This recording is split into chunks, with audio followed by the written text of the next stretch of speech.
नमस्कार। यह है श्रीमान शंकरदेव के बारे में एक निबंध। भूमिका। श्रीमान शंकरदेव असम के एक महान संत, समाज सुधारक, कवि, नाटककार और दार्शनिक थे। उन्होंने न केवल असमिया समाज को एकता के सूत्रों में पिरोया, बल्कि भारतीय भक्ति आंदोलन में भी एक विशिष्ट स्थान प्राप्त किया। उन्हें असमिया जनजीवन का आधार स्तंभ माना जाता है। नेक्स्ट पॉइंट, जीवन परिचय। शंकरदेव का जन्म 1449 ईस्वी में असम के नौगांव जिले के अलीपुखुरी नामक स्थान पर हुआ था। उनके पिता का नाम कुसुम्बर भूया और माता का नाम सत्य संध्या देवी था। बचपन में ही माता पिता का छाया सिर से उठ जाने के कारण उनका पालन पोषण उनकी दादी खीरसुती ने किया। वे कुशाग्र बुद्धि के थे और अल्पायु में ही उन्होंने शास्त्र और कलाओं में निपुणता प्राप्त कर ली थी। नेक्स्ट पॉइंट, धार्मिक एवं सामाजिक सुधार। एक शरण नाम धर्म। शंकरदेव ने जिस धर्म का प्रचार किया उसे एक शरण नाम धर्म कहा जाता है। उस समय समाज अंधविश्वासों, पशु बलि और जाति पाति के भेदभाव में जकड़ा हुआ था। शंकरदेव ने इन कुरीतियों के खिलाफ आवाज उठाई और समाज को निम्नलिखित शिक्षाएं दी। नंबर 1, ईश्वर की एकता। उन्होंने केवल भगवान विष्णु की भक्ति पर बल दिया।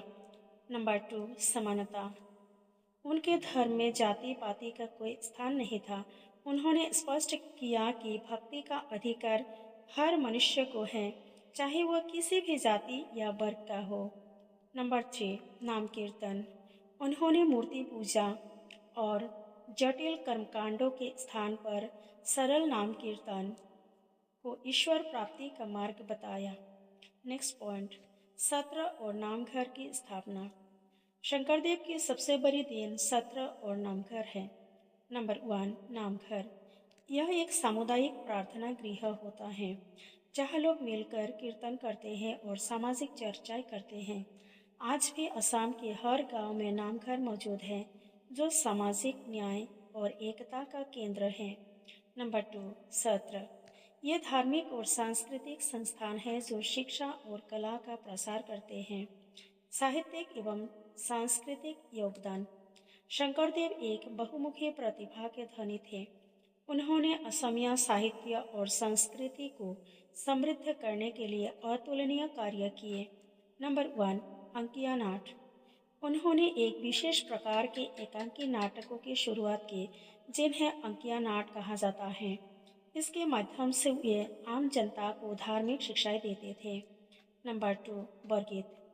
उनके द्वारा रचित भक्ति गीतों को बरगीत कहा जाता है जो अपनी शास्त्रीय मधुरता के लिए प्रसिद्ध है।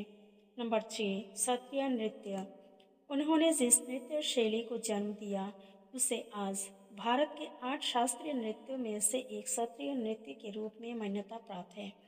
नंबर 4, लेखन। कीर्तन घोषा उनकी सबसे प्रसिद्ध रचना है। इसके अलावा उन्होंने दशम स्कंद, भक्ति रत्नाकर और कोई नाटक की रचना की। अब आए निष्कर्ष में। निष्कर्ष मतलब कंक्लूजन।